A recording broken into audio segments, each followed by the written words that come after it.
السلام عليكم. النهارده ان شاء الله هنعمل لكم لوبيا بيضه.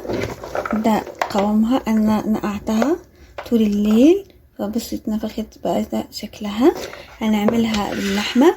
انا هنا معايا كيلو الا ربع لحمه، انا مقطعاها بالشكل ده، مقطعاها كده وضايفه معاها حته دهن لو حابين. يعني انا عندي لحمه مدهنه. عندي في التوابل عندي معلقه كمون كبيره، معلقه كركم، معلقه بابريكا كبيره، معايا 4 فصوص توم 4، ومعايا فلفل اسود.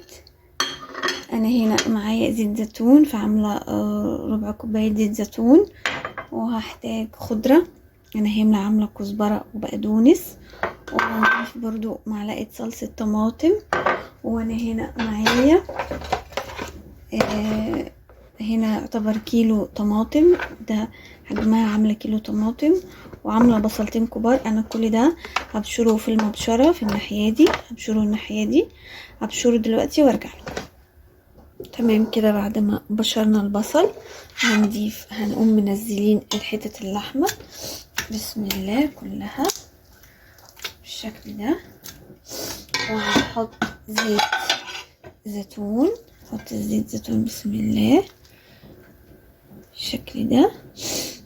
وهنحط الفلفل الاسود بس،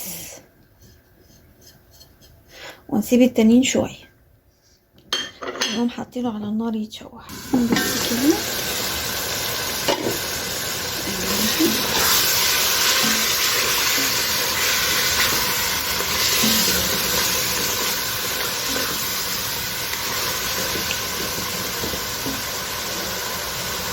نضيف الملح،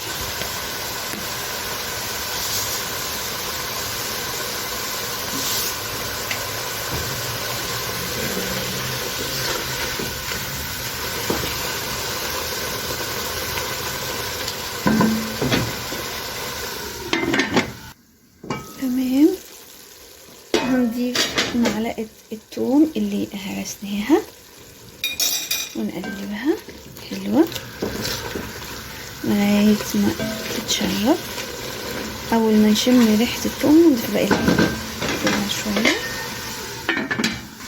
تمام خلاص، بعد ما شمينا ريحة الثوم وتقلب الأكل حلو قوي، هننزل باللوبيا.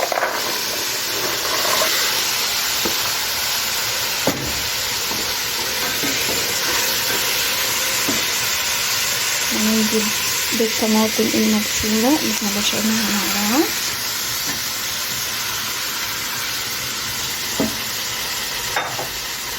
هننزل بالتوابل، انا ضفت هنا معلقتين صلصة كبار، وهنزل بكله.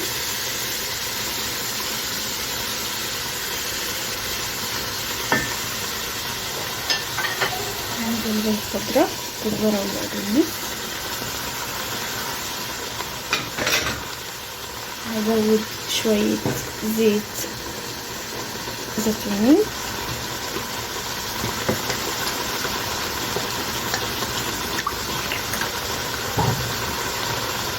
هنقلب حلو قوي.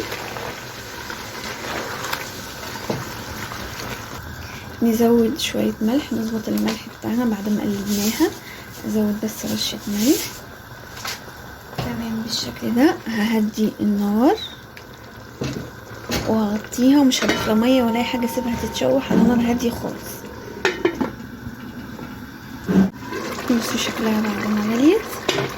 انا هضيف كوبايه ميه واحده، كوبايه ميه بس، مش هضيف تاني. وهنسويها على نار هاديه خالص،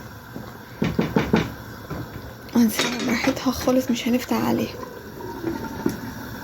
تمام، ورجعنا تاني بعد ما استوت. ده قوامها بسم الله ما شاء الله، استوت ودايبه، واللحمه برضو كمان مستويه على الاخر، مستويه سخنه قوي. احنا هنبتدي نغرف دلوقتي مع بعض. تمام، ده شكلها. احنا عملناها، اللوبيا استوت وبقت زي الفل، فيا رب تعجبكم. وتجربوها ان شاء الله وتقولوا لي ايه رأيكم. سلام عليكم.